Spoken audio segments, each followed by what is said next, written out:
Anyway ho, mga kababayan, dumako ho tayo. Asan ba ito? No? Ito fake news, no? Fake news na naman po ng mga DDS, mga kababayan. At ang binibira po nila yung mga congressman ho. Yung mga congressman ho, mga kababayan, sabi dito, Pilipinas Today, oh. 6 na salons daw sa 811 billion, ang laki ha. 6 na salon, no? 6 na congressman, no? Sa 811 billion flood control project. Fake news, sabi ng DPWH. Oh, we don't have this kind of information. No? DPWH po ang nagsabi mismo, ano? Sinasabi nila na walang katotohanan na merong 811 billion flood control project doon sa Kongreso. Fake news. Oh, we don't have this kind of information at all in the department. For me, it's a little prosperous actually to have something like this 800 billion for 6 members of Congress. Natatawang pagtanggi ng Department of Public Works and Highway DPWH Secretary Manuel Bonoan sa impormasyong ipinakakalat sa social media ng Facebook page na Philippine News Channel. Tinanong ko ho kay Boy Tinapay yan, mga kababayan, ang sabi, naku, yung channel na yan, DDS din. Ano pa nga ba aasahan mo sa mga ganyang channel? Ano pa nga ba ang aasahan mo sa mga DDS, mga kababayan? Di mag-fake news na mag-fake news. Di ba? Mag-fake news. Simula ho, doon sa presidente, sa dating presidente, mga kababayan. Yan ang leader nila, si Duterte. Oh. Ano sabi nung dating Pangulo? May bangag tayong presidente? Napatunayan ho ba? Wala naman. Di ba? Basta gusto lang, trip niya lang nasabihin na may bangag o nag-a-addict tayong presidente. Pero hanapan mong ebidensya, wala naman ho.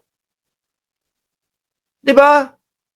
Oh, yung mga water cannon, tayo din pong Pilipinas, nagwa-water cannon din po tayo. Fake news! No? Ang ginagawa po nilang pagpapabagsak sa gobyerno ay sa pamamagitan po ng pamemake news. Sabi ni Rebiton 2.0, sipag sa fake news, no? Pero yung tatay nila nasa dahig, na si Copeman lang ang bantay. Naku, si Hanilet, ayaw na din papasukin yan. O, tuloy. Ibig sabihin, fake news ang post na nagpangalan sa amin na pinakamatataas na opisyal ng kamera na nasa likod umano ng bilyon-bilyong pisong flood control project ng gobyerno. We don't have any specific record of this kind of allocation for the 6 congressman. Paglilinaw ni Bonoan. At ito daw po, no? Ang nandyan, mga bossing, na sinasabi ay si House Speaker Martin Romualdez. Oh, Saldico, tama ba? Ito si JJ Suarez. Oh, yung tatlong nasa ilalim, di ko kilala. Di ba? Ito, mga kababayan, ito ang tingin ko na dapat pagtuunan ho ng pansin, mga boss. Yung sa Senado. Ano? Ayan, yung insertion ng Senado. Biruin mo ba naman, naglalakihan po yung mga flood control. Ayan, sabi dito sa nakasulat, SP Escudero o Senate President Escudero's top 10 BICAM insertion. Ayan po, naglalakihan po ang flood control na in-insert daw po pagkatapos ng BICAM. Kaya nga ang sabi ng Pangulong Bongbong Marcos, tigilan nyo na yung mga insertion na yan. Diba? Nagsalita na din po ang Pangulong Bongbong Marcos. At sabi nga niya, kapag kaganyan kayo, hindi ko kayo kaalyado. Mahiya naman daw po kayo, mga kababayan. Sino ba talaga totoong may insertion? Sino ba talaga ang totoong merong mga ipinapasok na kagaya nito? Dapat ho ito, mga bossing, dapat nga sa mga distrito ito No? Pero parang ito, Bulacan, kay Senator Joel Villanueva, yung probinsyang yan, diyan siya, di ba? Sorsogon, kay Chis Escudero. Sabi ni Jorge o George Ivan Beltran, Takot kasi si Cheese na mabuko siya, kaya ayaw niya ng impeachment. Isa din no sa nakikita ko mga kababayan na meron tayong mga senador na natatakot sa vice-presidente, no? Dahil po baka maturo sila. Sabi ni Rebiton, si Goma binoto niya si Romualdez pero galit mga DDS. Nag-iba daw ang ihip ng hangin, sabi. Yung mga DDS naman na yan, lahat aawayin eh. Oh, lahat to aawayin. Nung isang beses may nakita ako, ibinoto sila kakamping. Ayaw na ayaw nila doon sa mga kakamping. Tapos ibinoto nila. Mga hindi ho nag-iisip.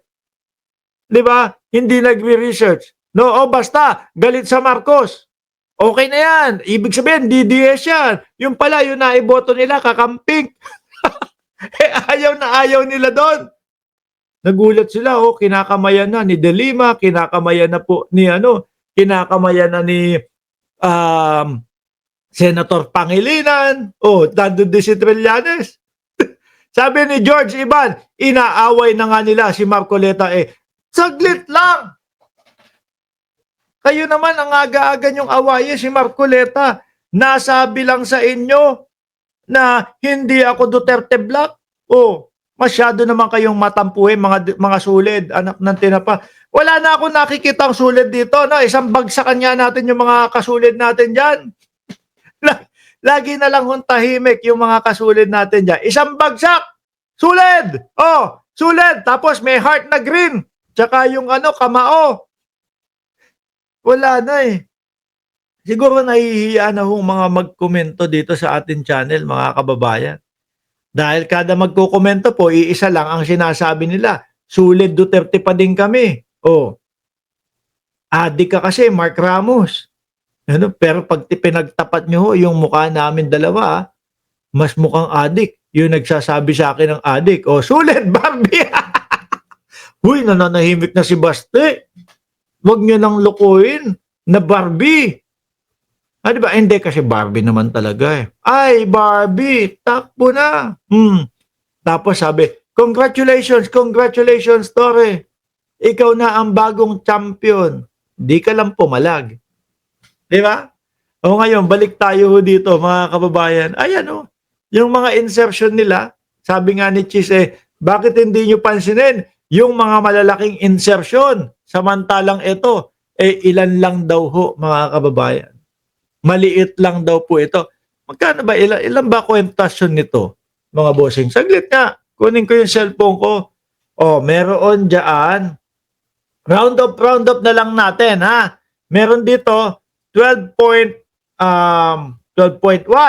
No? Meron dito, 9.1. Plus 9.1. Ilan kaya lalabas nito? 8.3. 4 na natin. 7.3. 7.3 plus ilan pa? 6.5. 6.5 plus 6 na din to 6.0. Nasaan pa yung iba? Plus eto, pagsamahin natin 10.9. 10.9. Lalaki nito ha. Billion ho yan. At 4 billion. 64.3 billion. No? Laki ho, mga kababayan. 64.3 billion ho, mga kababayan.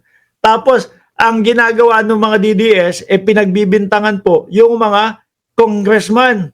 Sila Martin Romualdez, na keso daw po, mga bossing, yun daw yung mga may proyekto ng tumataginting na bilyong-bilyong flood control. Fake news. DPWH na po ang nagsabi. Sabi ni Marlene Castro, Sir Mark, same feather, flocks together. Sabi ni Jorge Edralin, so ibig sabihin, hayaan na yung small time na snatcher na mag-concentrate yung mga pulis sa mga malalaking sindikato hayaan na lang yung mga nanghihipo at hulihin yung mga rapist. Para hindi naman masilip yung maliliit siguro. Silipin nyo yung malalaki, huwag kaming maliliit. Ganun ho siguro ang ibig sabihin, mga boss. No?